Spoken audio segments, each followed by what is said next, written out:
وہ پہلی شام جو میں نے اس پہاڑی پر گزاری میری زندگی کی ناقابل فراموش شام تھی۔ جب میاں صاحب کے ارادت مند ایک ایک کر کے رخصت ہو گئے اور روشنیاں سورج کے ساتھ غروب ہو گئیں تو میں نے دیکھا سیاہی اور خاموشی کی ایک پراسرار چادر اس جزیرہ نما پہاڑی پر تن گئی، مگر اس شام مجھے کوئی خوف محسوس نہیں ہوا۔ میں نے اس خاموشی میں اطمینان کی ایک گہری سانس لی، جیسے کوئی قیدی جیل سے باہر آنے کے بعد آزادی کی مہک محسوس کرتا ہے۔ کچھ یہی حال میرا تھا۔ اس پہاڑی پر میاں صاحب کا راج ہے، یہ میاں صاحب کی حکمرانی کا علاقہ ہے، یہ دنیا ایک علیحدہ دنیا ہے اور میں میاں صاحب کا مقرب خاص ہوں۔ میں بھی اس علاقے کا مالک ہوں۔ میں خوشی میں جھومتا پہاڑی کے ان گوشوں کی طرف جانے لگا جہاں گھنے درخت تھے اور گہری تاریکی تھی۔ میں اپنا پورا علاقہ آج رات دیکھنا چاہتا تھا۔ یہ خاصی بڑی اور سرسبز پہاڑی تھی، دور تک درخت ہی درخت تھے۔ ایک چھوٹا سا گھنا جنگل یہاں آباد تھا۔ میں درختوں کے ایک جھنڈ سے گزر رہا تھا۔ ایک بھاری آواز نے مجھے چونکا دیا۔ خوش آمدید، السلام علیکم۔ اس ویرانے میں یہ آواز کہاں سے آئی؟ میں دہشت زدہ ہو گیا، لیکن فوراً ہی سنبھل گیا۔ مجھے خیال آیا کہ میاں صاحب کے علاقے میں کھڑا ہوں، جہاں کی باتیں عام آدمی کی سمجھ میں نہیں آ سکتی۔ میں نے کچھ نہ سمجھتے ہوئے کسی قدر جرأت سے جواب دیا، وعلیکم السلام، مگر آپ ہیں کہاں؟ میں تمہارے سامنے ہوں شاہد میاں، ہماری ملاقات ہو چکی ہے۔ میں نے دیکھا کہ میرے سامنے وہی بزرگ کھڑے تھے جنہوں نے رات کو جب میں چوری چھپے تاک جھانک کے ارادے سے اس پہاڑی میں داخل ہوا تھا تو مجھے واپس جانے کی تلقین کی تھی۔ وہ اب مسکرا کر مجھے دیکھ رہے تھے۔ انہوں نے آگے بڑھ کر مجھے گلے لگا لیا۔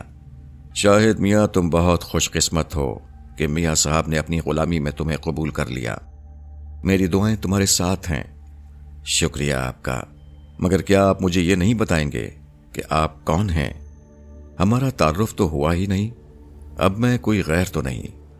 قطعاً نہیں، میرا نام ابو الحسن ہے اور میں میاں صاحب کے غلاموں میں سے ایک ہوں، بزرگ نے کہا۔ مگر میں نے آپ کو میاں صاحب کے قریب نہیں دیکھا۔ میں میاں صاحب کے قریب ہی رہتا ہوں، صرف میں ہی نہیں، بہت سارے دوسرے جنہیں تم دیکھ نہیں سکتے۔ ان سب سے میں تمہیں ملواؤں گا شاہد میاں۔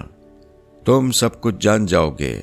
خدا کے مظاہر دیکھنے کے لیے یہ آنکھیں ناکافی ہیں جو تمہارے پاس ہیں۔ تمہیں اپنے دل کی اور ذہن کی آنکھیں روشن کرنا پڑیں گی، پھر تم بہت کچھ دیکھنے پر قادر ہو جاؤ گے۔ مجھے یقین ہے کہ میاں صاحب کی ایک نگاہ کرم تمہاری ناتواں بصارت کو روشن کر دے گی۔ تم طلب کس طرح کرتے ہو اور تمہاری طلب میں جذبہ کس قدر ہے، یہ سب اسی پر منحصر ہے۔ بزرگ نے میرے کاندھے پر ہاتھ رکھتے ہوئے کہا، آؤ میں تمہیں اس پہاڑی کی سیر کراؤں۔ میں حیران و ششدر کسی معمول کی طرح ان کے ساتھ ہو لیا۔ میں نے ایک دوسری دنیا دیکھی، وہ دنیا جس کا تصور بھی میں نہیں کر سکتا تھا۔ ابو الحسن ایک بزرگ جن تھے اور ان کی دنیا اس دنیا سے مختلف تھی۔ میاں صاحب کے یہاں رہتے ہوئے مجھے 6 ماہ سے زیادہ عرصہ گزر گیا۔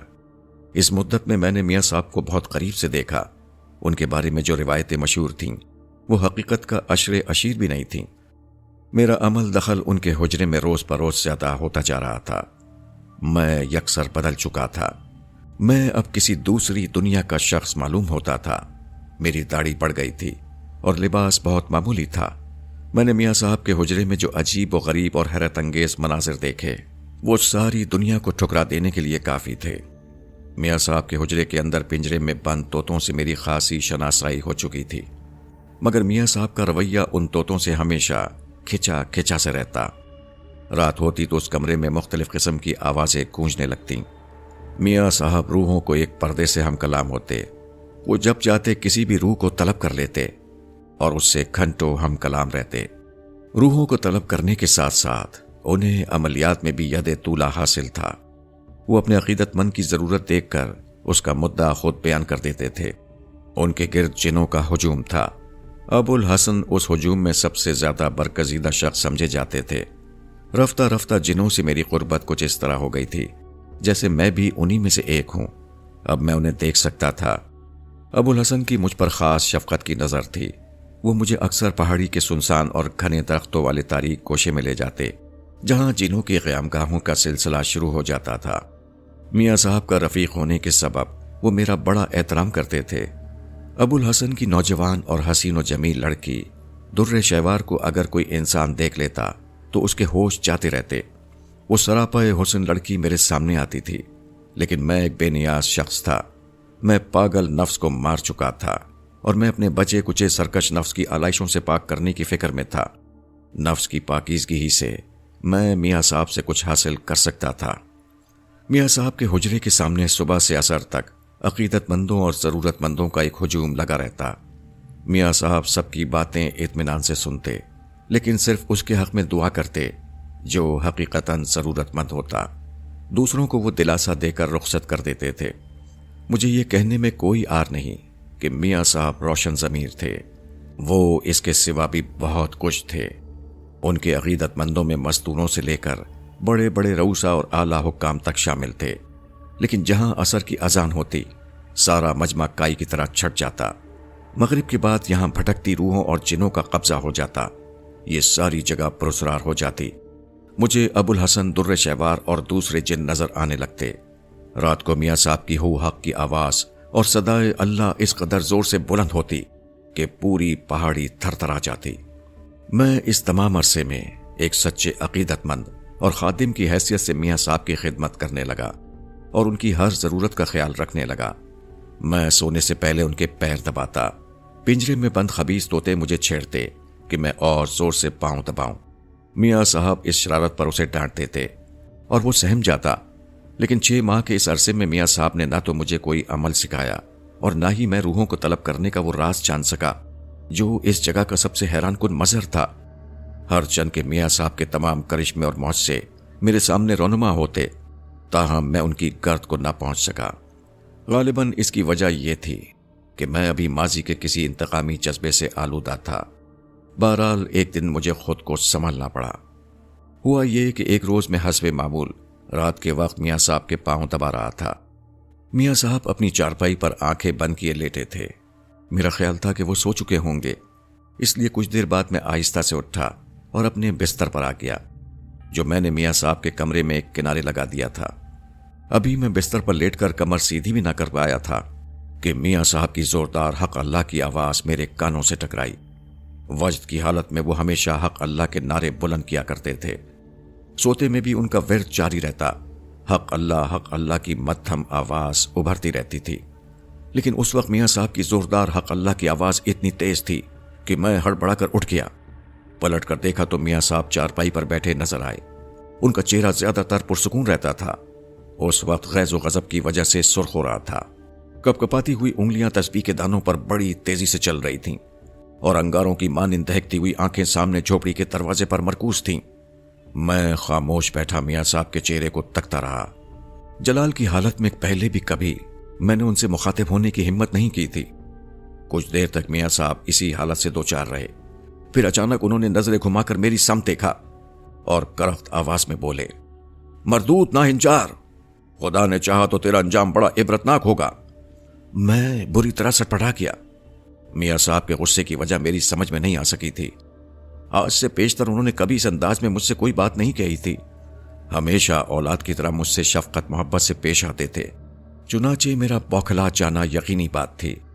ابھی میں حیرت سے دوچار تھا کہ میاں صاحب کے ہونٹوں کو دوبارہ جنبش ہوئی اور وہ اسی جلالی حالت میں بولے، میرے پاس آ، میں تجھے بتاؤں گا کہ تیری حقیقت کیا ہے۔ اتنی جلدی اپنی اوقات بھول گیا۔ میاں صاحب کا دوسرا جملہ سن کر میں پسینے میں ہانپتا کانپتا اٹھا اور ان کے سامنے دوزانوں ہو گیا، لیکن میاں صاحب کی نظریں بدستور اسی جانب جمی ہوئی تھیں جہاں میں پہلے بیٹھا تھا۔ ان کی پلکوں کو ایک معمولی سی جنبش بھی نہیں ہوئی۔ ان کے ہاتھ بڑی تیزی سے کانپ رہے تھے۔ پورا چہرہ مارے غصے کی اتنی شدت سے جھٹکے کھا رہا تھا جیسے اس میں برقی رو توڑ رہی ہو۔ میں نے ڈرتے ڈرتے زبان کھولی، میاں صاحب، اگر مجھ سے کوئی بھول ہو گئی ہے تو میں اس کے لیے معافی چاہتا ہوں۔ مظلوم کی آنکھ کبھی خالی نہیں جائے گی، تیرا اقتدار اب وقتی ہے۔ میاں صاحب میری سمت متوجہ ہوئے بغیر کہتے رہے، میرے پاس مدد کے لیے مت آنا ناپکار، میرے پاس نہ آنا۔ میری سمجھ میں خاک نہیں آ رہا تھا کہ میاں صاحب یہ باتیں مجھ سے کیوں کہہ رہے ہیں۔ میں حیرت و استجاب کی کیفیت سے دوچار کھڑا پھٹی نظروں سے میاں صاحب کو دیکھتا رہا۔ مان میرے دل میں خیال آیا کہ کہیں میاں صاحب کو میرے دل کا بھید تو معلوم نہیں ہو گیا۔ خوف اور دہشت کی لہر اٹھی تو میں سر تپا لرز اٹھا، میری آنکھوں سے آنسو جاری ہو گئے۔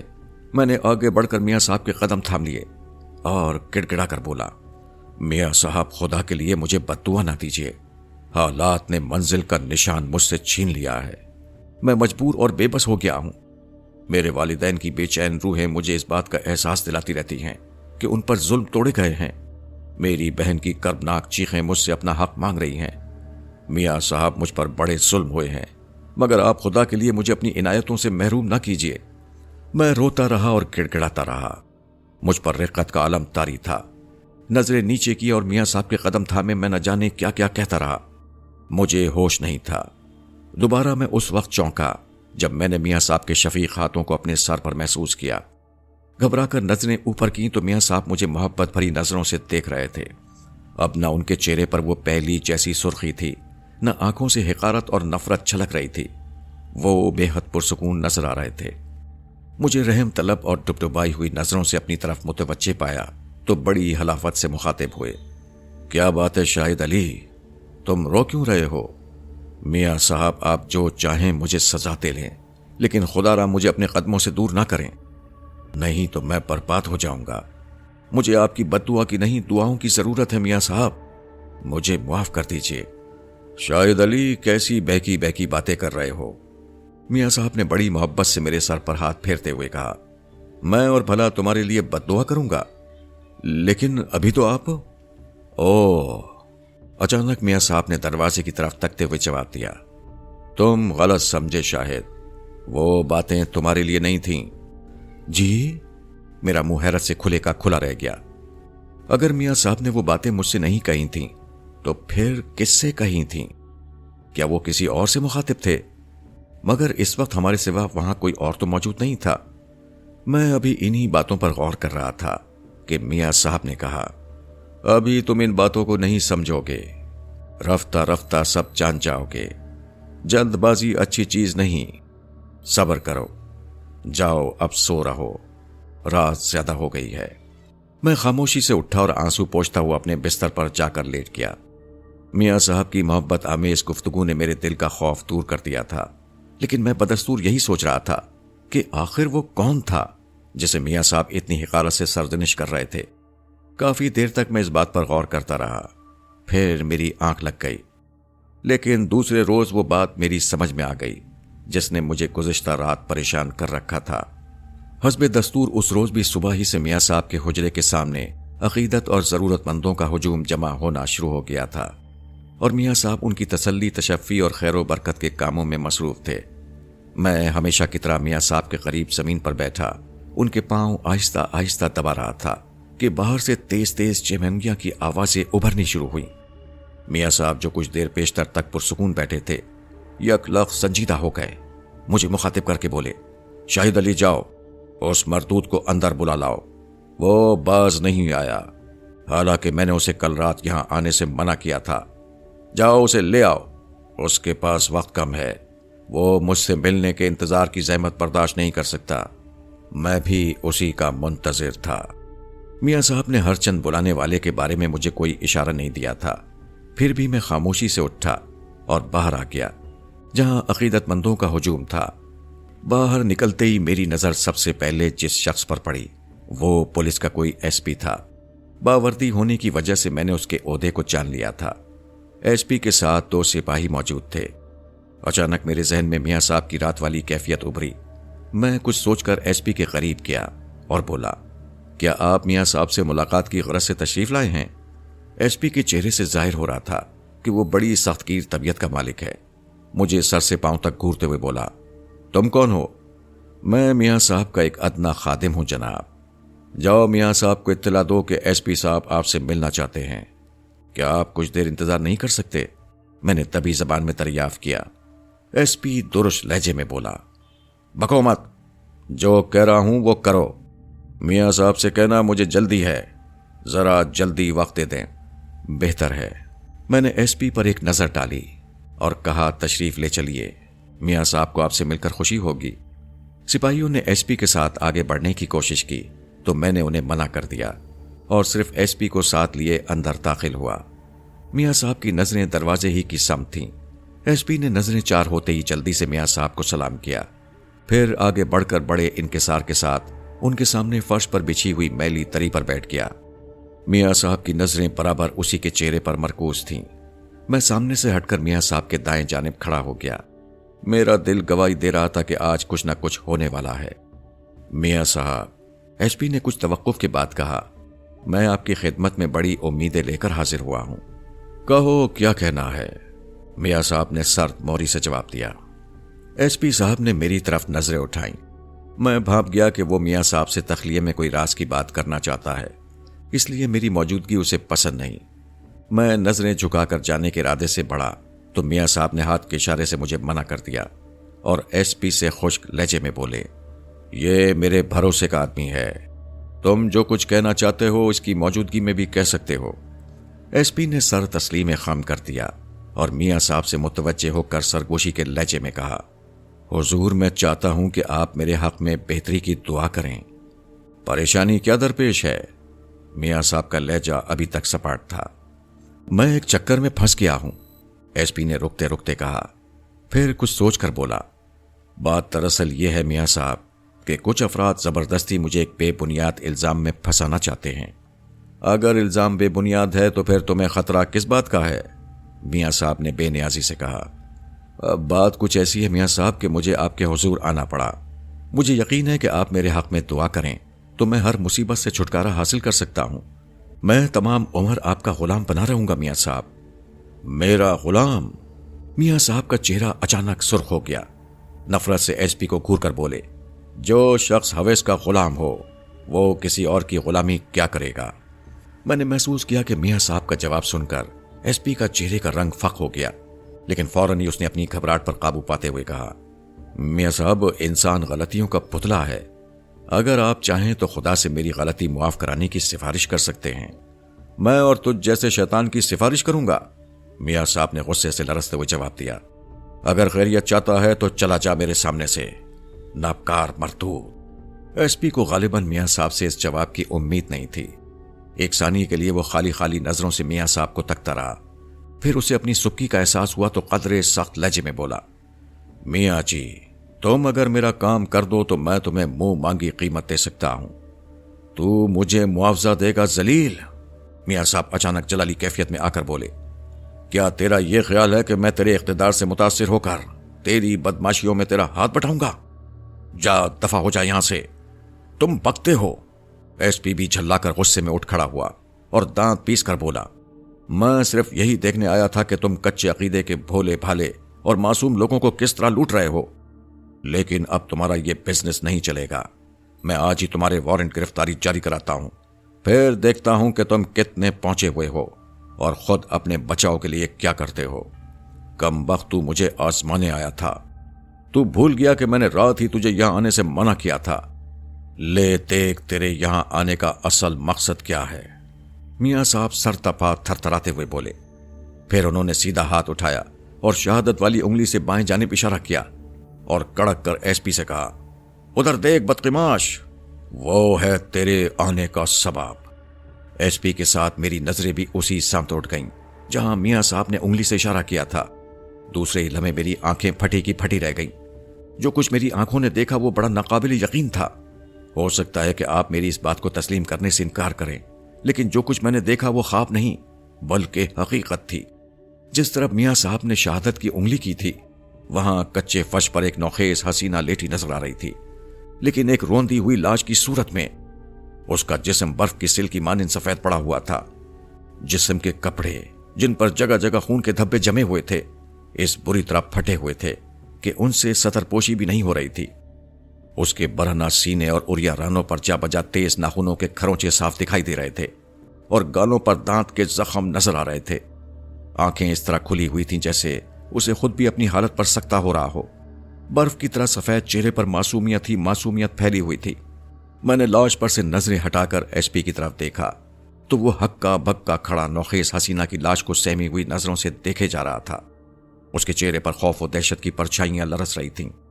حجرے میں موت کا سناٹا طاری تھا۔ اچانک میاں صاحب کی آواز سناٹے کا سینہ چیرتی ہوئی ابھری، وحشی درندے، تیرا نامہ اعمال اس کی زبانی بیان کراؤں؟ میں اس حیا کی پتلی کی زبان سے تجھے تیری کمینگی کی داستان سنوانے کی طاقت بھی رکھتا ہوں۔ تیرا گناہ تیرے سامنے ہے، اور اب کیا دیکھنا چاہتا ہے؟ ایس پی میاں صاحب کی آواز سن کر یوں چونکا جیسے کوئی بھیانک خواب دیکھتے دیکھتے ڈر کر جاگ اٹھا ہو۔ اس نے میاں صاحب کی طرف خوفزدہ نظروں سے دیکھا، پھر کچھ کہنا چاہتا تھا، لیکن میاں صاحب نے اس کا موقع نہیں دیا اور جلالی حالت میں بولے، چلا جا یہاں سے مرتود، تو نے اسے پامال کیا، خدا تجھے پامال کرے گا۔ ایس پی نے جواب میں نظریں نیچے کر لیں۔ ایک لمحے تک وہ کسی بت کی طرح اپنی جگہ کھڑا رہا، پھر تیزی سے پلٹا اور لمبے لمبے قدم اٹھاتا حجرے سے باہر نکل گیا۔ میں نے اس کے جانے کے بعد دوسری بار اس لڑکی کی لاش کو دیکھنے کے لیے نظریں گھمائیں تو وہ وہاں موجود نہیں تھی۔ ٹھیک اسی لمحے باہر گولی چلنے کا دھماکہ ہوا اور میاں صاحب ٹھہری ہوئی آواز میں بولے، وہ اپنی سزا کو پہنچ گیا۔ میں تیزی سے لپک کر باہر کیا تو دیکھا ایس پی خون میں لت پت پتھروں پر اوندھا پڑا تھا۔ دیکھتے ہی دیکھتے لوگوں کا ہجوم جمع ہو گیا۔ میرے دریافت کرنے پر میاں صاحب کے ایک عقیدت مند نے بتایا کہ ایس پی جس وقت حجرے سے باہر نکلا اس کے چہرے پر الجھن اور پریشانی کے گہرے تاثرات نمایاں تھے۔ اپنے ساتھ آنے والے سپاہیوں کے قریب پہنچ کر اس نے ان دونوں کو کچھ ہدایات دیں، پھر ہوسٹر سے پستول نکال کر نال کن پٹی سے لگائی اور لبی دبا دی۔ میں معلومات کر کے واپس حجرے میں گیا تو دیکھا میاں صاحب ہاتھ اٹھائے دعا میں مشغول تھے۔ ان کے چہرے پر اس وقت غیظ و غضب کے بجائے نور کی کرنیں نچھاور ہو رہی تھیں۔ میں آہستہ آہستہ آگے بڑھ کر میاں صاحب کے قریب بیٹھ گیا اور ان کے پاؤں دبانے لگا۔ میاں صاحب ہاتھ پھیلائے اور آنکھیں بند کیے، کسی کے حق میں دعا مانگنے میں مصروف تھے۔ اس واقعے کے بعد مجھے اپنے ذہن کے کسی گمشدہ کونے میں موجود اپنے نفس کی خباثت کو نکالنا پڑا۔ میں نے خود کو عبادت میں مشغول کیا اور اپنی ساری توجہ میاں صاحب کی خدمت میں اور وظائف پر صرف کر دیں۔ میں بہر صورت میاں صاحب کی نظر میں ایک سچے عقیدت مند کی صورت میں آنا چاہتا تھا۔ جس روز ایس پی والا حادثہ پیش آیا، اس روز کے بعد سے میاں صاحب کی مہربانیاں میرے ذمن میں پڑھنی شروع ہو گئیں۔ اب انہوں نے مجھے چھوٹے چھوٹے وظیفے بتانے شروع کر دیے تھے۔ 2 ماہ کے اندر اندر میں بہت سارے عملیات کا عامل بن گیا۔ پھر رفتہ رفتہ میاں صاحب کی عنایتیں اور بڑھیں تو میں نے ان کی ہدایت پر چلے کھینچنے شروع کر دیے۔ 8 ماہ تک میاں صاحب نے مجھے دن رات چلوں اور جلالی جمالی وظیفوں میں ایسا مشغول رکھا کہ مجھے خود اپنی ذات تک کا ہوش بھی باقی نہ رہا۔ پھر جب مجھے ذرا سکون ملا تو میں نے محسوس کیا کہ میرے اندر بھی میاں صاحب جیسی کچھ صفات آ چکی ہیں۔ اب وہ اپنے چھوٹے موٹے ضرورت مندوں کو میرے حوالے کر دیا کرتے تھے اور میں ان لوگوں کو حسب حیثیت اپنی روحانی قوتوں سے فیض پہنچایا کرتا تھا۔ مگر سچ پوچھئے تو میں اب بھی مطمئن نہیں تھا۔ مجھے کسی وقت یہی فکر لاحق ہو جاتی کہ کسی طرح میاں صاحب سے روحوں کو بلانے کا عمل سیکھ لوں۔ کئی بار یہ سوچ کر میاں صاحب کے سامنے گیا کہ ان سے اپنا مدعا بیان کروں، لیکن ہر بار میری ہمت جواب دے جاتی۔ بعد میں مجھے اپنی کم ہمتی پر غصہ بھی آتا، لیکن نہ جانے کیوں روحوں کو قبضے میں کرنے اور انہیں طلب کرنے کا عمل دریافت کرنے کے سلسلے میں میاں صاحب کے روبرو میری زبان ہمیشہ گنگ ہو جایا کرتی تھی۔ اسی طرح 4 سال گزر گئے۔ 4 سال میں میاں صاحب کے قریب اور ان کی ہدایت کی روشنی میں علوم روحانی سیکھتا رہا۔ مجھے یاد نہیں رہا کہ میں نے مشکل ترین چلے کھینچنے میں کس قدر وقت صرف کیا۔ مجھے اتنا یاد ہے کہ میں پہاڑی کے سنسان گوشوں میں تنے تنہا رات بھر اپنا عمل جاری رکھتا اور در شہوار میرے لیے کھانا لاتی تھی اور ابو الحسن میری نگہداشت کرتے۔ میں پہلے عرض کر چکا ہوں کہ میں نے اپنی خواہشوں اور جذبوں کو بھلا دیا تھا، لیکن در شہوار کے حسن و جمال میں کچھ ایسا تاثر تھا کہ اس کی طرف نگاہیں اٹھاتے ہوئے جھجکتا تھا۔ ابو الحسن مجھے اپنے خاندان کا ہی کوئی فرد سمجھتے تھے۔ پہاڑی پر بسنے والے تمام جن میرے بارے میں اب بہت زیادہ پرتپاک ہو گئے تھے۔ میاں صاحب کی صحت گرنے لگی تھی۔ 4 سالوں میں اکبر کئی بار میرے پاس آیا اور میرے روز بدلتے ہوئے حلیے اور لمبی داڑھی کو دیکھ دیکھ کر حیران رہ گیا۔ میرے لہجے اور انداز میں تبدیلی آ گئی تھی۔ قمیض اور پاجامے میں ملبوس بہت سادہ اور بڑی پاک باز زندگی گزار رہا تھا۔ اکبر میرا دوست تھا اور وہ مجھے کشاں ملنے آ جاتا تھا، مگر میں اکبر سے ملنا نہیں چاہتا تھا۔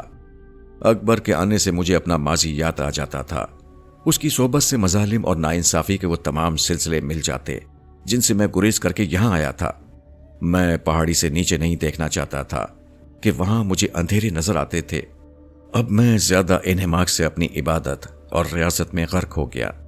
اب میں تھا اور مختلف وظائف تھے. میری راتیں تھیں اور میری ریاضت تھی. میاں صاحب تھے اور میری خدمت تھی. میرے اس انہماک کے کامل کا نتیجہ یہ نکلا کہ ارادت مندوں کا ایک ہجوم میرے گرد پیچھے جمع ہونے لگا. میری زبان میں بھی کچھ ایسی تاثیر پیدا ہو گئی کہ میری دعائیں قبول ہونے لگیں. میاں صاحب اس بات پر بہت خوش تھے کہ میں عموماً چھوٹے میاں صاحب کے نام سے پکارے جانے لگا. میں عرفان و آگہی کی منزلوں سے گزر رہا تھا. میری نظر میں میاں صاحب کا مرتبہ اور بلند ہو رہا تھا. ہر ماہ کے آخر میں بدھ کے روز صبح سویرے میاں صاحب کے حجرے کے باہر ایک نشست جمتی تھی. یہ سلسلہ اس وقت سے جاری تھا جب میں یہاں آیا تھا. اس میں میاں صاحب ایک عالم شخص کی حیثیت سے داخل ہوتے. اس نشست میں ہر مذہب کے عالم و فاضل اشخاص آتے اور وحدت الوجود، فلسفہ حیات اور تصوف پر بڑی آزادانہ گفتگو کرتے. عام طور پر ان کی گفتگو بہت سادہ انداز میں ہوتی تھی. صرف ایک نوجوان طالب علم تھا جو بڑا ذہین اور فتین معلوم ہوتا تھا.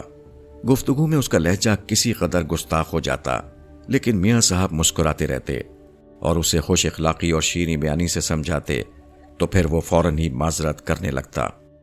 مجھے یہ طالب علم جس کا نام سلیم تھا بہت پسند تھا. وہ بھی میرا بڑا لحاظ کرتا تھا. ویسے اس کا رجحان کچھ الہاد کی جانب زیادہ تھا. انہی لوگوں میں ایک بڑا پنڈت بھی تھا جس کا سر کھٹا ہوا اور لباس خاص ہندو پنڈتوں جیسا تھا. وہ سنسکرت اور ہندوستان کی قدیم زبانوں کا ماہر تھا. اتنا بڑا پنڈت نہ جانے کیسے میاں صاحب کے پاس ہر ماہ آخری بدھ کو اس مناظرے میں شریک ہونے آ جاتا تھا. میاں صاحب اسے بڑی قدر و منزلت سے بٹھاتے، مگر مجھے وہ شخص بالکل اچھا نہ لگتا تھا. میں نے ہمیشہ اس کی نظروں میں کینہ دیکھا. وہ طنز کرتا تھا اور بڑے خوبصورت انداز میں میاں صاحب اور ان کے مسلک کو ہدف بناتا تھا. ابو الحسن نے مجھے بتایا کہ یہ پنڈت ایک دن عام ضرورت مندوں کے روپ میں یہاں میاں صاحب سے ملنے آیا. وہ یہ جاننا چاہتا تھا کہ میاں صاحب جن کی دور دور دھوم ہے اصل میں کیا ہیں. جب وہ ضرورت مندوں کی بھیڑ میں بیٹھ گیا تو اسے میاں صاحب نے فوراً اندر بلا لیا. بڑی عزت سے بٹھایا. انہوں نے اس سے کہا، پنڈت جی آپ نے کیسے زحمت کی؟ پنڈت میاں صاحب کی اس ادا پر بہت چسپس ہوا اور سنبھل کر بولا، میں نے آپ کے متعلق بہت کچھ سنا ہے، مگر جو سنا ہے اس پر مجھے یقین نہیں. میری نظر میں میرے عقیدے زیادہ پختہ اور حق کے قریب ہیں. آپ نے مجھے پہچان لیا. میں سمجھتا ہوں یہ کوئی بڑی بات نہیں. یہ 2-3 تماشے تو عام آدمی بھی جانتے ہیں. یقیناً آپ نے اس میں کوئی ریاضت کی ہوگی. میں تو آپ سے فلسفہ حق پر کچھ گفتگو کرنا چاہتا ہوں. ممکن ہے میں آپ سے کچھ حاصل کر سکوں، یا ممکن ہے میں آپ کو کچھ سمجھا سکوں. پنڈت کی بات سن کر میاں صاحب مسکرائے. انہوں نے کہا، ٹھیک ہے اونکار ناتھ جی، آپ یہاں آیا کیجئے. مجھے آپ سے گفتگو کر کے بڑی خوشی ہوگی. پنڈت چلا گیا اور پھر ہر ماہ کے آخری بدھ کو اس قسم کی نشست کی ریت پڑ گئی. مختلف عقائد کے لوگ اس میں شریک ہونے لگے. لیکن پنڈت اونکار ناتھ صرف وہ واحد شخص ہے جو مسلسل 5-6 سال سے یہاں آ رہا ہے. گو اس کے اتوار میں اب پہلی جیسی ناشائستگی نہیں ہے، تاہم اب بھی وہ میاں صاحب کو قائل کرنے یا انہیں زیر کرنے کا ارادہ ذہن میں رکھتا ہے. اس پنڈت کو بھی کچھ غیر معمولی ماورائی اور روحانی قوتیں حاصل ہیں اور اس کا شمار ہندو مذہب کے بڑے عالموں میں ہوتا ہے. میں اب ہر اس شخص کے خلاف تھا جو میاں صاحب کے علم و فضل کو شک کی نظروں سے دیکھتا تھا. بہرحال میاں صاحب کی ایما تھی پنڈت آتا رہے. اس کے ہونٹوں پر لطیف مسکراہٹ کھیلتی رہتی تھی. اس نے میاں صاحب کو اشتعال دلانے کی بارہا کوشش کی اور ہر بار میاں صاحب نے صبر و سکون کے ساتھ اس کی بات سنی. وہ اسے بچوں کی طرح سمجھاتے رہے. 1-2 بار پنڈت اونکار ناتھ نے اپنے چیلوں پر جادو کر کے عام ضرورت مندوں کی شکل میں میاں صاحب کے پاس علاج کے لیے بھیجا. میاں صاحب انہیں پہچان گئے اور انہوں نے ان چیلوں کو یہ کہہ کر رخصت کر دیا کہ اونکار ناتھ سے میرا سلام کہنا اور کہنا کہ اس تکلف کی کیا ضرورت تھی. میاں صاحب اب زیادہ تر پلنگ پر پڑے پڑے لوگوں سے ملتے اور ان کی مدد کرتے تھے. بہت سے لوگوں کو میں نمٹا دیا کرتا تھا. 6-7 سال کی اس رفاقت میں میاں صاحب کے ان گنت کرشمے میری نظر سے گزرے. لیکن ایک روز ایک ایسا واقعہ پیش آیا جس سے میری عقل تنگ رہ گئی اور میں یہ سوچنے لگا کہ میاں صاحب اسی دنیا کے کوئی آدمی ہیں یا ان کا تعلق کسی اور مخلوق سے ہے. اس رات میں میاں صاحب کے پاؤں دبا رہا تھا. وہ آنکھیں بند کیے لیٹے تھے لیکن ان کے ہونٹ برابر ہل رہے تھے۔ یہ بات کوئی ایسی تعجب خیز نہیں تھی، اس لیے کہ جب تک میاں صاحب پوری نیند نہ سو جاتے ان کے ہونٹ کسی نہ کسی وظیفے کے ورد میں متحرک رہتے تھے۔ میں میاں صاحب کے چہرے کو دیکھ رہا تھا جو بہت کمزور ہو چکا تھا۔ ان کی آنکھوں کے گرد حلقے پڑنے لگے تھے اور جبڑے کی ہڈیاں ابھر آئی تھیں۔ جسمانی طور پر وہ اس درجے لاغر ہو چکے تھے کہ بظاہر ہڈیوں کا پنچر نظر آتے تھے۔ ان دنوں انہوں نے کھانا پینا چھوڑ رکھا تھا۔ 24 گھنٹے میں بمشکل آدھی روٹی حلق سے نیچے اتر پاتی تھی، لیکن ان کی آواز میں اب بھی وہی پہلی جیسی کھن کھرچ باقی تھی۔ میں اپنے کام میں مصروف تھا کہ اچانک میاں صاحب نے آنکھیں کھول دیں اور میری طرف دیکھنے لگے۔ اس وقت ان کی آنکھوں میں پہلی بار میں نے بے چینی دیکھی۔ چند ثانیے تک وہ مجھے گھورتے رہے، پھر بولے، شاہد علی، مجھے اس وقت ایک ضروری کام سے دور جانا ہے، ہو سکتا ہے کہ میں صبح دیر سے واپس لوٹوں۔ تم اس کا خیال رکھنا کہ کسی کو میری غیر موجودگی کا علم نہ ہونے پائے۔ فوری طور پر میرے ذہن میں یہی خیال ابھرا کہ غالباً میاں صاحب کا ذہن بہک چکا ہے جو ایسی باتیں کر رہے ہیں، لیکن میں نے خود پر قابو پاتے ہوئے دھیمے لہجے میں کہا، میاں صاحب، آپ کچھ دنوں کے لیے عقیدت مندوں سے ملنا ترک کر دیں، آپ کو صرف آرام کی ضرورت ہے۔ آرام کا وقت بھی قریب آنے والا ہے شاہد میاں، میاں صاحب نے سرد آہ بھر کر کہا، پھر سنجیدگی سے بولے، اس وقت جو میں کہہ رہا ہوں اسے غور سے سنو۔ تمہیں اس بات کا سختی سے خیال رکھنا ہوگا کہ کوئی شخص میری غیر موجودگی سے باخبر نہ ہونے پائے۔ لیکن اتنی رات گئے آپ جائیں گے کہاں؟ مجھے ایک دوسرے شہر میں جانا ہے، ایک ضرورت مند نے مجھے یاد کیا ہے۔ دوسرے شہر؟ میں نے قدر حیرت سے دریافت کیا، لیکن آپ اتنا لمبا سفر کیسے کریں گے؟ خدا کا حکم ہو تو ہر مشکل آسان ہو جاتی ہے شاہد علی۔ تم اب جا کر سو جاؤ اور جو کچھ میں نے کہا ہے اس کا خیال رکھنا۔ میاں صاحب نے مجھے ہدایت کی، پھر بڑی مشکل سے ہانپتے کانپتے اٹھ گئے۔ میرے دل کو میاں صاحب کی حالت محسوس کر کے شدید دھچکا لگا۔ ایک طرف تو یہ خیال مجھے پریشان کر رہا تھا کہ میاں صاحب غالباً اپنا ذہنی توازن کھو بیٹھے ہیں، دوسری طرف یہ فکر لاحق تھی کہ اگر خدا نخواستہ میاں صاحب خدا کو پیارے ہو گئے تو میں نے جو کچھ نہیں حاصل کیا ہے وہ کس طرح حاصل کروں گا؟ میاں صاحب کی بے چارگی پر میری آنکھیں بھر آئیں۔ میں نے جلدی سے نظریں نیچے کر لیں۔ شاہد علی، جو خدا کو منظور ہے وہ ہمیشہ پورا ہو کر رہتا ہے، تمہیں مایوس نہیں ہونا چاہیے میرے بیٹے۔ میں نے میاں صاحب کا ہاتھ اپنے سر پر محسوس کیا۔ میں بے اختیار پھوٹ پڑا، میری آنکھیں بھیگ گئیں۔ میں نظریں جھکائے میاں صاحب سے نہ جانے کیا کیا کہتا رہا۔ پھر میں نے کچھ دیر بعد نظریں اٹھائیں تو جیسے مجھ پر اچانک سکتہ طاری ہو گیا۔ میں پھٹی پھٹی نظروں سے میاں صاحب کے پلنگ کو دیکھنے لگا جو اب خالی پڑا تھا۔ میں نے تیزی سے نظریں دوڑا کر حجرے میں چاروں طرف دیکھا، لیکن میاں صاحب کا کہیں نام و نشان نہ تھا۔ بوکھلاہٹ میں اٹھ کر میں جلدی سے باہر آ گیا، ادھر ادھر نظریں دوڑائیں، مگر میاں صاحب مجھے دور دور تک کہیں نظر نہ آئے۔ خدا جانے ان کو زمین کھا گئی تھی یا آسمان نگل گیا تھا۔ میں حیرت میں ڈوبا کچھ دیر باہر کھڑا رہا، پھر سہمے انداز میں اندر جا کر لیٹ گیا۔ میرے اعصاب پر میاں صاحب کی اس اچانک گمشدگی کا اتنا گہرا اثر پڑا تھا کہ میں بڑی دیر تک جاگتا رہا۔ کب میرے اوپر نیند کا غلبہ طاری ہوا اور کب میری آنکھ لگی، مجھے اس کا کوئی احساس نہیں ہو سکا۔ صبح میری آنکھ کھلی تو رات کے واقعات دوبارہ میرے ذہن پر اجاگر ہو گئے۔ میاں صاحب کا پلنگ ابھی تک خالی پڑا تھا۔ میں ڈرتے ڈرتے اٹھا اور دروازے پر آ گیا۔ صبح کی نماز بھی میں نے جس پریشانی کے عالم میں ادا کی وہ بھی کچھ میرا ہی دل جانتا تھا۔ میاں صاحب کا خیال بری طرح میرے دل و دماغ پر پھیلا ہوا تھا۔ 7:30 بجے سے میاں صاحب کے عقیدت مندوں اور ضرورت مندوں کی آمد کا سلسلہ شروع ہو گیا۔ میں میاں صاحب کی ہدایت پر آنے والوں کو یہ کہہ کر ٹالتا رہا کہ آج میاں صاحب کا جی اچھا نہیں ہے، اس لیے وہ کسی سے نہ مل سکیں گے۔ کچھ لوگ تو خاموشی سے افسوس کا اظہار کر کے چلے گئے، کچھ نے میاں صاحب کو ایک نظر دیکھنا چاہا۔ بعض افراد ایسے تھے جو میاں صاحب کی خدمت کی آرزو میں وہیں حجرے کے باہر دھرنا دے کر بیٹھ گئے، لیکن میں نے انہیں بھی حجرے کے قریب نہیں آنے دیا اور حجرے کے دروازے پر کھڑا رہا۔ کبھی کبھی میں یوں ہی پلٹ کر اندر کی سمت بھی دیکھ لیا کرتا تھا۔ 10 بجے کے قریب تو میری پریشانی دو چند ہو گئی۔ میاں صاحب کی خدمت کا شوق رکھنے والے 10-12 آدمی ابھی تک حجرے کے آس پاس بیٹھے تھے۔ لوگوں کے آنے جانے کا سلسلہ جاری تھا۔ اچانک ایک بڑھیا آگے آ گئی اور اس نے میاں صاحب سے ملنے کا ارادہ کیا۔ کیوں اپنا وقت برباد کر رہی ہو؟ کہہ جو دیا ہے کہ میاں صاحب کا جی اچھا نہیں ہے، وہ آج کسی سے ملاقات نہیں کریں گے، لیکن انہیں مجھ سے ملنا ہوگا۔ بڑھیا تنک کر بولی، یہ میری بہو کی زندگی اور موت کا سوال ہے، انہیں میرا دکھڑا سننا پڑے گا۔ اچھی زبردستی ہے، میں نے چڑھ کر کہا۔ جب میاں صاحب خود ہی بیمار پڑے ہیں تو وہ تمہاری بہو کی تیمارداری کیا کریں گے؟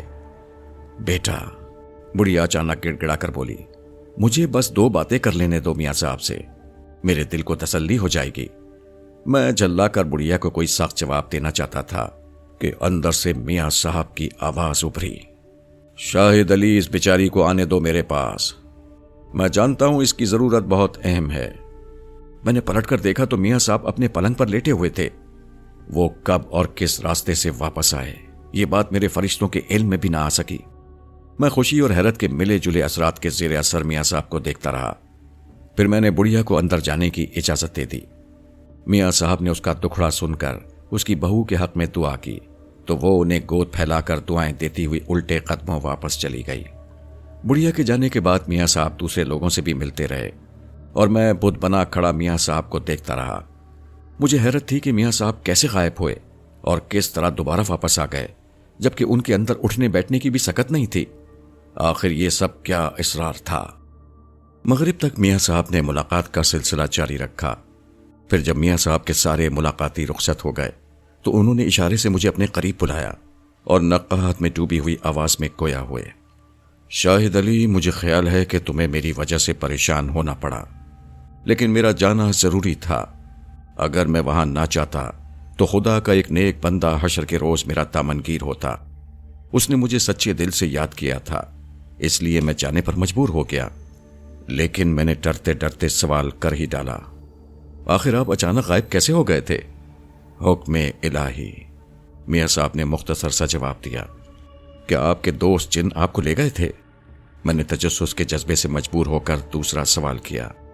وقت کا انتظار کرو شاہد علی، کچھ راز ایسے ہوتے ہیں جو وقت سے پہلے کبھی آشکار نہیں ہوتے۔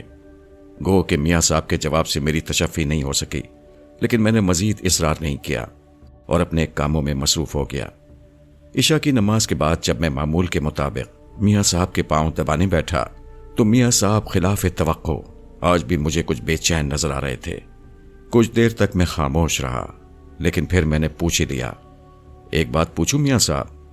کہو، کیا آپ کو آج پھر کہیں جانا ہے؟ نہیں، میاں صاحب نے مختصر سا جواب دیا، پھر آنکھیں بند کر لیں۔ بڑی دیر تک وہ آنکھیں بند کیے لیٹے رہے، پھر دوبارہ آنکھیں کھول کر مجھے گھورنے لگے۔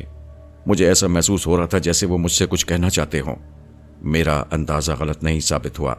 کچھ دیر تک مجھے دیکھتے رہنے کے بعد میاں صاحب نے کہا، شاہد علی، آج میں تم سے کچھ کہنا چاہتا ہوں۔ حکم دیجیے میاں صاحب، میں نے بڑی سعادت مندی سے جواب دیا۔ میاں صاحب بولے، یہ دنیا ایسی گتی ہے شاہد علی جس کو سلجھانے کی کوشش ہر کوئی کرتا ہے، لیکن کم لوگ اسے سلجھا پاتے ہیں، زیادہ تر خود الجھ کر رہ جاتے ہیں۔ کامیاب وہی ہوتا ہے جو ایک سرا پکڑ کر دوسرے سرے تک پہنچنے کی کوشش کرتا ہے، درمیان سے شروع کرنے والے کبھی کامیاب نہیں ہو سکتے۔ میں آپ کا مطلب نہیں سمجھا میاں صاحب، میں نے آہستگی سے کہا۔ ساری مسرتیں عارضی ہیں، جو تلخیوں میں سکون تلاش کرتے ہیں وہ بہتر زندگی گزارتے ہیں۔ میاں صاحب اپنی دھن میں کہتے رہے، سیاہ چیز پر سفیدی کے دھبے پڑتے ہیں تو سیاہی کا حسن مان پڑ جاتا ہے، لیکن سفید چیز پر سیاہی آ جائے تو پھر سیاہی کے سوا کچھ باقی نہیں رہتا۔ میاں صاحب، میں اب بھی نہیں سمجھا، آپ کی باتوں کا مقصد کیا ہے؟ میں نے مدھم آواز میں کہا تو میاں صاحب میرے چہرے سے نظر ہٹا کر حجرے کی چھت کو تکتے رہے۔ ان کی آنکھوں میں بے چینی کا رنگ گہرا ہوتا جا رہا تھا۔ کچھ دیر تک وہ چھت کو گھورتے رہے، پھر ایک آہ بھر کر بولے، شاہد علی، سب سے مہلک نشہ طاقت اور دولت کا ہوتا ہے۔ جو غرور کرتا ہے وہ ایک نسبتاً کم پائیدار چیز کی جانب راغب ہے۔ وقت بہت کاری چیز ہے، وقت ایک طوفان ہے جس کے لپیٹ میں آنے سے کوئی نہیں بچتا۔ انسان اور جانوروں میں یہی فرق ہے کہ انسان سوچنے کی سمجھنے کی قوت رکھتا ہے اور جانور اس سے محروم ہے، لیکن اگر انسان ہی فہم و ادراک کا دامن چھوڑ دیں تو پھر وہ جانوروں سے زیادہ بدترین ہو جاتے ہیں۔ انسان کو ہر حال میں خدا کا شکر ادا کرنا چاہیے شاہد علی۔ قناعت میں راحت ہے جو دولت میں نہیں۔ میاں صاحب آج خلاف معمول کچھ عجیب و غریب باتیں کر رہے تھے۔ فلسفہ زندگی پر وہ بڑی دیر تک یوں ہی نہ جانے کیا کیا کہتے رہے، پھر یوں ہی میری آنکھوں سے آنکھیں چار کر کے بولے، کیا تم روحوں کو قبضے میں کرنے کا عمل سیکھنے کے لیے بہت زیادہ بے چین ہو؟ جی ہاں میاں صاحب، میں اس سوال سے کچھ بوکھلا گیا تھا، مگر شاہد میاں یہ ایک صبر آزما عمل ہے۔ میاں صاحب کا لہجہ دوبارہ نرم پڑ گیا، کچھ سوچ کر بولے، میں خود بھی چاہتا ہوں میرے بچے کہ جو کچھ میرے پاس ہے وہ تمہیں بخش دوں۔ میری تمنا ہے کہ میرے بعد تم ضرورت مندوں کی خدمت کیا کرو، لیکن کیا میاں صاحب؟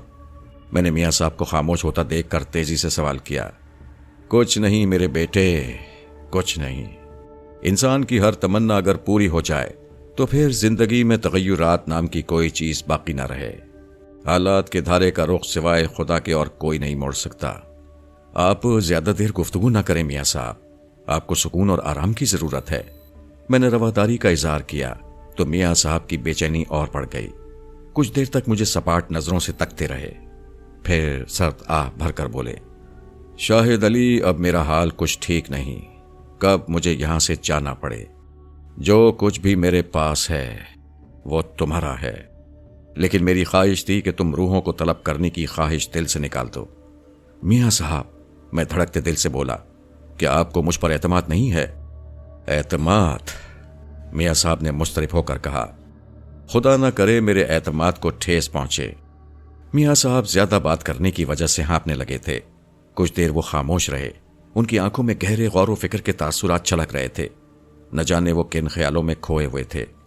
پھر مجھے مخاطب کر کے کہا، شاہد علی، میری زندگی کا سفر اب اختتام کو پہنچنے والا ہے۔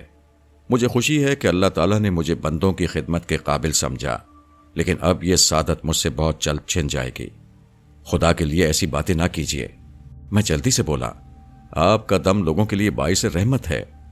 ظاہر داری کی باتیں مت کرو شاہد علی، میرے دل کو تکلیف ہوتی ہے۔ میاں صاحب پھر بولے، پھر مجھے بازو تھام کر اٹھا لیا اور اپنے قریب پلنگ پر بٹھاتے ہوئے کہا، شاہد علی، آج کی رات تمہارے لیے بھاری ہے۔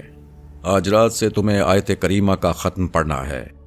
اس کے ساتھ میں تمہیں ایک وظیفہ بتاؤں گا جس کو 30 راتوں میں 50,000 بار پڑھنے کے بعد تمہاری زبان میں ایسی تاثیر پیدا ہو جائے گی کہ تم جس روح کو چاہو گے بلا لو گے، اور وہ روح تمہارا حکم ماننے کے لیے پابند ہوگی۔ مجھے یقین ہے تم انہیں جائز حکم دو گے۔ آپ جیسا کہیں گے میں ویسا ہی کروں گا میاں صاحب، میں نے اس وقت بڑی عقیدت سے کہا۔ اگر تم نے آیت کریم کا ختم اور وظیفے کا ورد ان راتوں میں مکمل کر لیا، پھر تم بہت کچھ حاصل کر لو گے۔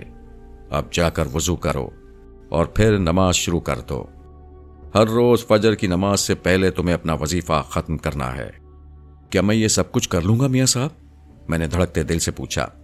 خدا پر بھروسہ رکھو شاہد علی، وہ جسے نواز دے اور جسے چاہے اپنی دی ہوئی نعمتوں کو چھین کر ذلیل و خوار کر دے۔ میں نے میاں صاحب کی ہدایت پر اٹھ کر جلدی سے وضو کیا۔ میاں صاحب کی طلبی پر ابو الحسن آ گئے۔ میاں صاحب نے انہیں اشارہ کیا اور وہ مجھے پہاڑی کے ایک سنسان گوشے کی طرف لے گئے۔ میں نے اضطراب کے عالم میں اپنا وظیفہ شروع کر دیا۔ مجھے فجر سے پہلے تمام عمل ختم کرنا تھا اور یہ وقت اتنے بڑے وظیفے کے لیے بہت کم تھا۔ بہرحال میں نے خدا کا نام لیا اور ساری فکر ذہن سے نکال کر اپنے وظیفے میں ڈوب گیا۔ شروع میں مجھے شدید تکان اور اکتاہٹ ہوئی، میرے اعصاب جواب دینے لگے۔ کئی بار میری زبان میں لکنت پیدا ہوئی اور مجھے ایسا محسوس ہوا جیسے کسی نے میرے منہ کو سی دیا ہو، مگر رات گئے میں نے خود پر قابو پا لیا۔ میرے دل و دماغ پر ایک عجیب سی کیفیت طاری ہونے لگی، ایک مست کر دینے والا نشہ۔ پھر مجھے کچھ ہوش نہ رہا، میری زبان از خود مشینی انداز میں وظیفے کا ورد کرنے لگی۔ مجھ پر وجد کی سی کیفیت طاری تھی اور میں مراقبے میں تھا۔ فجر کی اذان پر مجھے ہوش آیا۔ رات کیسے گزری اس کا مجھے احساس ہی نہیں ہوا۔ میں نے پہلی رات کامیابی سے مکمل کر لی، پھر کئی راتیں اور گزر گئیں، یہاں تک کہ 18 راتیں گزر گئیں۔ 18ویں دن اکبر میرے پاس آیا۔ اس کی بہن کی شادی تھی۔ اس نے مجھے اپنے ساتھ لے جانا چاہا اور میں نے میاں صاحب پر بات ٹال دی۔ اکبر سیدھا میاں صاحب کے پاس گیا اور ان سے اجازت مانگی کہ وہ مجھے اپنی بہن کی شادی میں 2-1 دن کے لیے پہاڑی سے لے جانا چاہتا ہے۔ میاں صاحب نے انکار کر دیا اور اکبر سے کہا، شاہد میاں 12 روز بعد تمہارے ساتھ چند گھنٹوں کے لیے جا سکتے ہیں۔